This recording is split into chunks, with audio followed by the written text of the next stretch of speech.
Uric acid हमनी के शरीर में बने वाला एगो प्रकार के रसायन हा जवना के सामान्य स्तर 3.5 से 7.2 मिलीग्राम डीएल के बीच होखेला।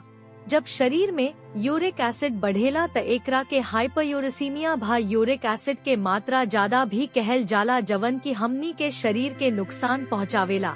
यूरिक एसिड के नियंत्रित करे खातिर इस सब चीज के अपना आहार में शामिल कईल मत भूली।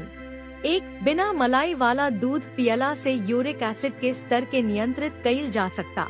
शोध के मुताबिक ई हमनी के शरीर में मौजूद ज्यादा यूरिक एसिड पेशाब के संगे बाहर निकाले में भी मदद करेला। संग ही दूध में मौजूद प्रोटीन अवुरी कैल्शियम हमनी के मांसपेशी अवुरी हड्डी के मजबूत बनावेला। कॉफी में मौजूद क्लोरोजेनिक एसिड अवुरी एंटीऑक्सीडेंट यूरिक एसिड के नियंत्रित करे में मदद करेला। प्यूराइन हमनी के शरीर में एगो रासायनिक यौगिक हा जवन यूरिक एसिड में बदल जाला। कॉफी प्यूराइन के यूरिक एसिड में बदले के प्रक्रिया के धीमा क देवेले। एकरा संगे संगे कॉफी पियला से यूरिक एसिड भी पेशाब के संगे तेजी से निकलेला।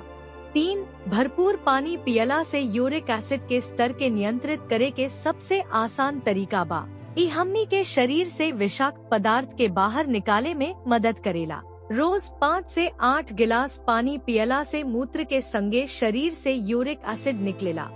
पानी के कमी से शरीर में यूरिक एसिड बढ़ सकता, ऐसे आपके शरीर के हाइड्रेटेड राखल बहुत जरूरी बा।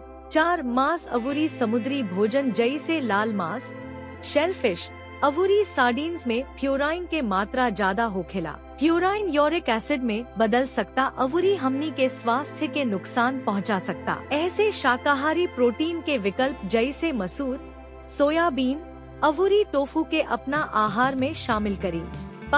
फल अवुरी सब्जी जैसे सेब, केला, खीरा, गोभी अवुरी पालक में प्यूराइन के मात्रा कम होखेला।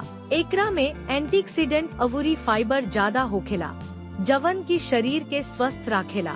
फल सब्जी भी शरीर के पीएच के संतुलित राखेला अवुरी यूरिक एसिड के नियंत्रित करे में मदद करेला।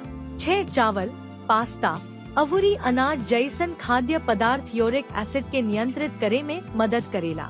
एहमे कॉम्प्लेक्स कार्बोहाइड्रेट्स होला जवन शरीर के ऊर्जा देला आ ब्लड शुगर के संतुलित भी राखेला। ऐसे ब्राउन राइस अवुरी क्विनोआ जैसन साबुत अनाज के अपना आहार में शामिल करी। इस सब चीज के अपना आहार में शामिल करी अवुरी बढ़त यूरिक एसिड के नियंत्रित करी। अगर वीडियो अच्छा लागल त हमार वीडियो के लाइक, शेयर आ सब्सक्राइब करे के मत भूली।